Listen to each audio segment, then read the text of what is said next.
This PowerPoint presentation is Unit 5 of the Level 2 Dementia Awareness, and it's Part 3 of the Equality and Inclusion, which is run by Plato Training.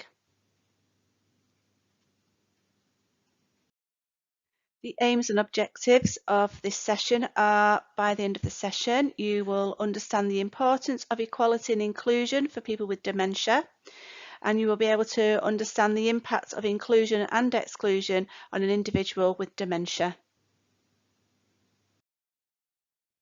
As always, look out for the green box on the right-hand side of each of the slides to help and support you to see which question the slide relates to.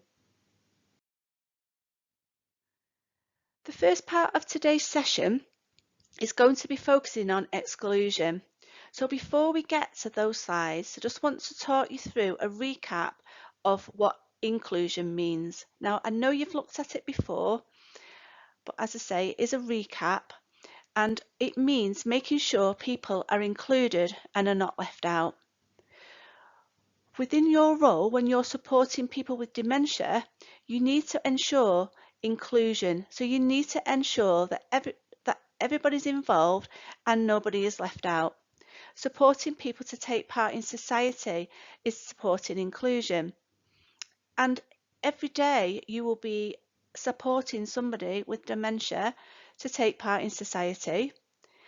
And more often than not, inclusion is about removing the barriers to ensure that people are not being prevented from taking part in an activity.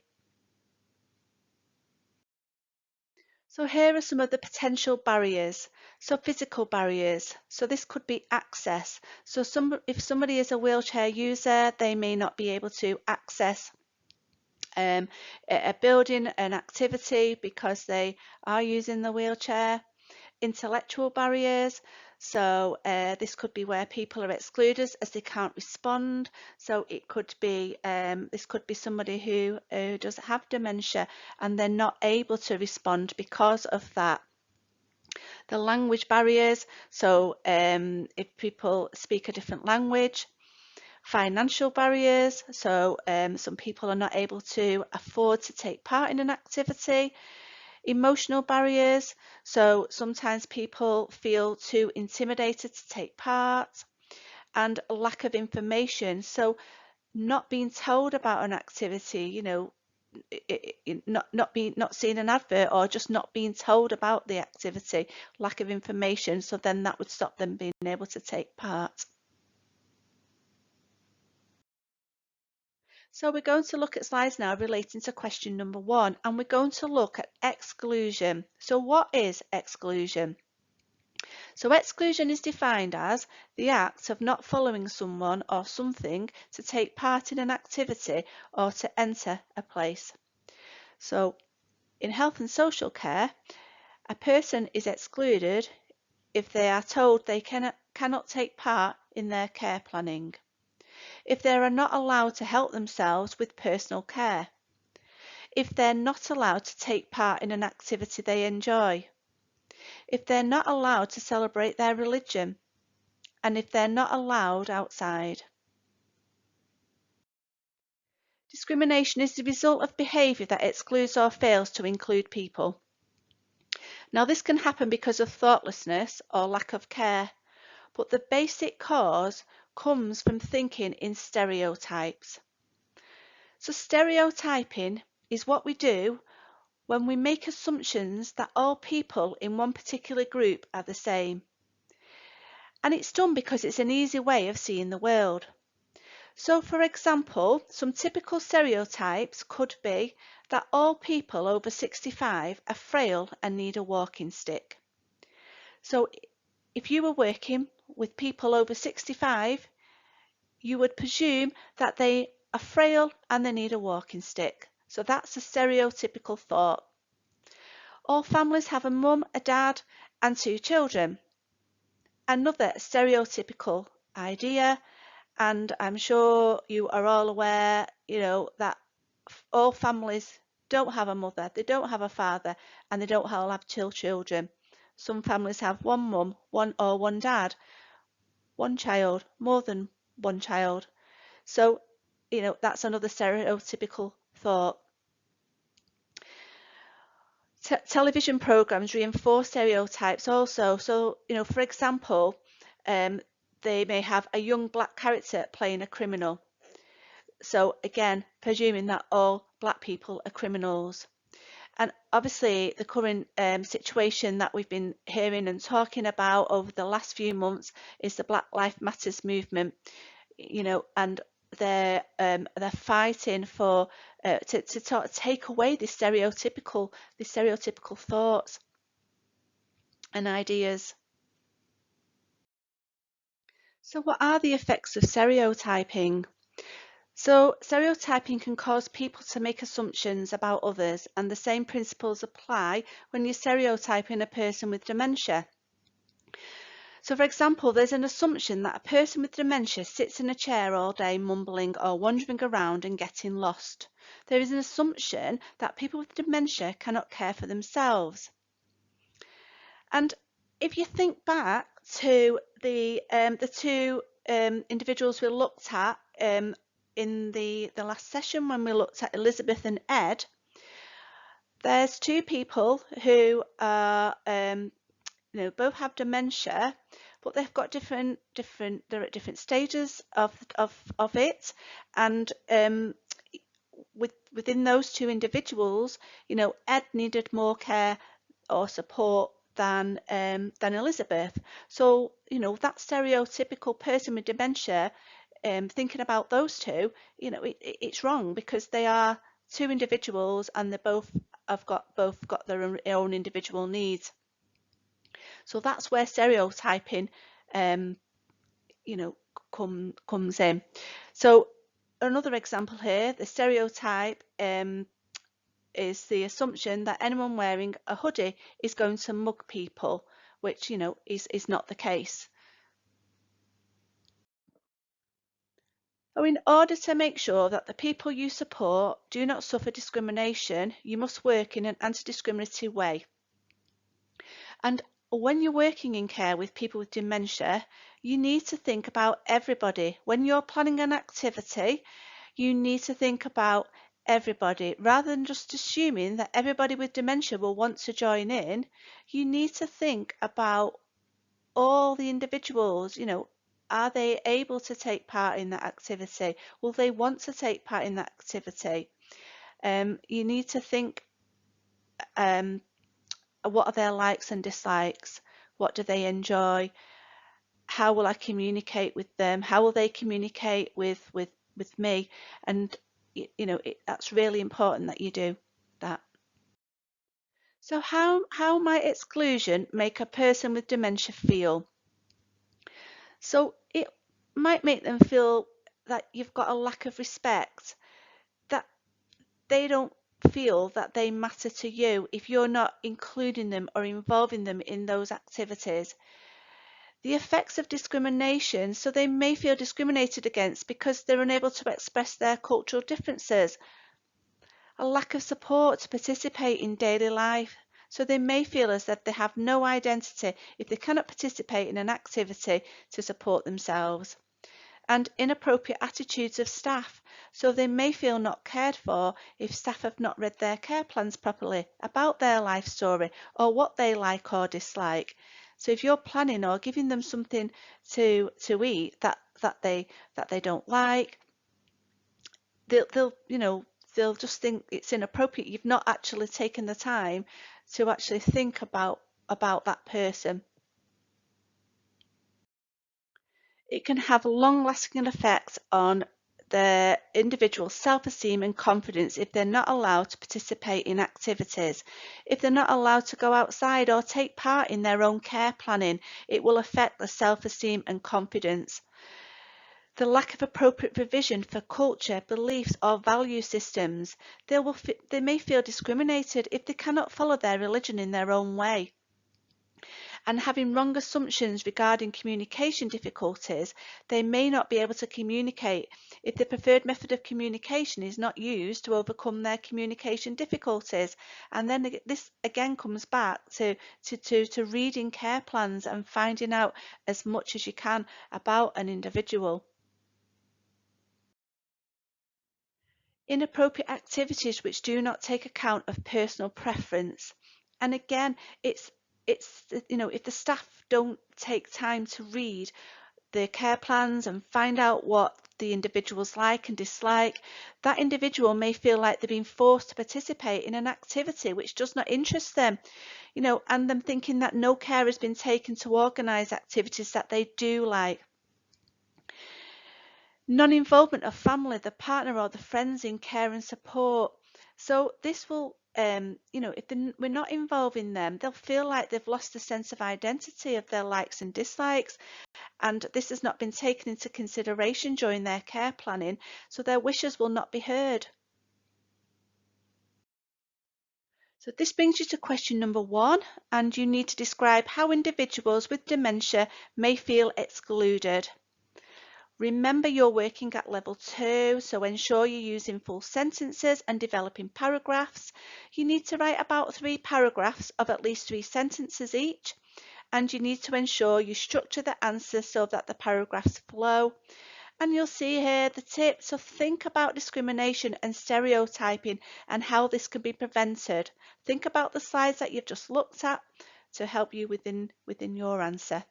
So you can pause the video here now and answer question number 1.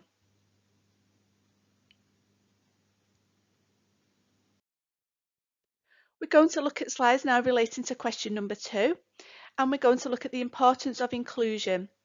And inclusion is positive for individuals with dementia. It allows them to be themselves. And we've looked at, the importance of knowing a person's history and uniqueness, and by planning activities and communicating with them and including them, it can allow them to be themselves, because you can talk to them about familiar topics, you can plan activities around things that they like. So it is giving them that uniqueness of themselves and allowing them to be who they are. Inclusion has a positive effect on self-esteem, and it can raise self-confidence. This will have positive effects on their mental health status, as they will be happier when they can enjoy and express who they are. So as I said, as long as we know that individual, we can find out as much as we can about that individual to help them to be included. All this goes with that. You can, help them to be happier. Social care has moved on from earlier days when we did things to people and provided people with whatever we, as professionals, considered to be the best for them.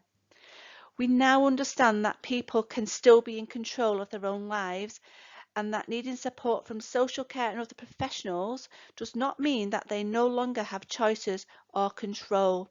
So again, we're including them in their care plans, in finding out what their needs are, and they're being more in control of their own lives.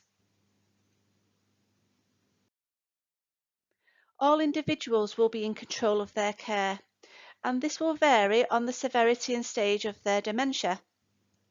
Have a think back to the communication unit and the different ways that carers could try and communicate with people with dementia to ensure they are still able to make choices.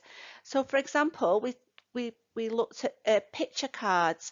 They can still make choices. They don't have to verbally communicate. They can make choices through using different aids, and as I say with this one, through picture cards and showing them picture cards, letting them point to them. So there are ways that people can be in control of their care with dementia. The importance of inclusion also, it has a positive effect on self-identity.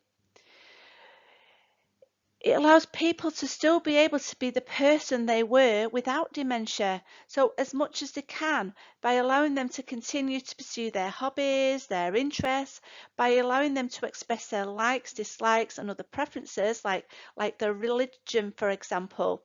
It still allows them to be that person, and that's because we need to know about that we can help them to be that person also.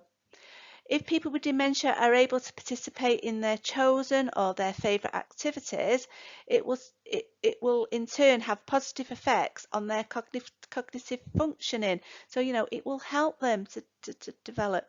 Inclusion gives the person with dementia a higher quality of experience, and it also promotes the rights of the individual in law, which we're going to look at on the next slide. So morally, we now understand that inclusion is important because exclusion makes people feel a lack of confidence, it gives them a lack of self-esteem and and sense of self. Inclusion is important, it's underpinned by laws. So you've got the Human Rights Act 1998, the Mental Capacity Act 2005, and the Care Standard Act 2000. So it's important to know that if you do not promote inclusion in care, you're breaking the laws, and these laws protect people against it. So more information on these 3 laws can be found on the next 3 slides. The Human Rights Act 1998 gives us rights to a right to life, freedom from torture or inhuman or degrading treatment, right to liberty and security, respect for your private and family life, freedom of thoughts and beliefs, and freedom of expression, and many more. The Mental Capacity Act 2005 is a law that protects vulnerable people over the age of 16 around decision making, and it says that every adult, whatever their disability, has the right to make their own decisions wherever possible. People should always support a person to make their own decisions if they can. This might mean giving them information in a format that they can understand. So, for example, this might be easy read information for a person within the early stages of dementia, or explaining something in a different way. But if a decision is too big or complicated for a person to make, even with appropriate information and support, then people supporting them must make a best interest decision for them. The Care Standards Act 2000. So the Care Quality Commission inspects care homes all across the country. They provide reports that review and assess whether the care home under inspection is meeting the needs of the people it caters for as per the Care Standards Act 2000. The Commission is keen to promote social inclusion, helping to make sure that such care homes are providing their residents with relatively easy access to a variety of community-based services. This in turn helps people with dementia achieve a level of independence and integration into society. The Care Quality Commission inspects care homes all across the country, and the Care Quality Commission has provided the public with a website that lists all social care services available in local communities and nationwide. Each residence listed is graded according to the Care Quality Commission's quality rating, and you'll see here, so no stars is poor, 1 star is adequate, 2 stars is good, and 3 stars is excellent. This brings you to question number 2, to explain the importance of including the individual with dementia in all aspects of their care. When you're explaining at level 2, you need to ensure you're using full sentences and developing paragraphs. Structure your answer into 3 paragraphs, so with 3 to 4 sentences per paragraph. And, think about why it's important that people with dementia have real input in what happens to them on a day-to-day basis.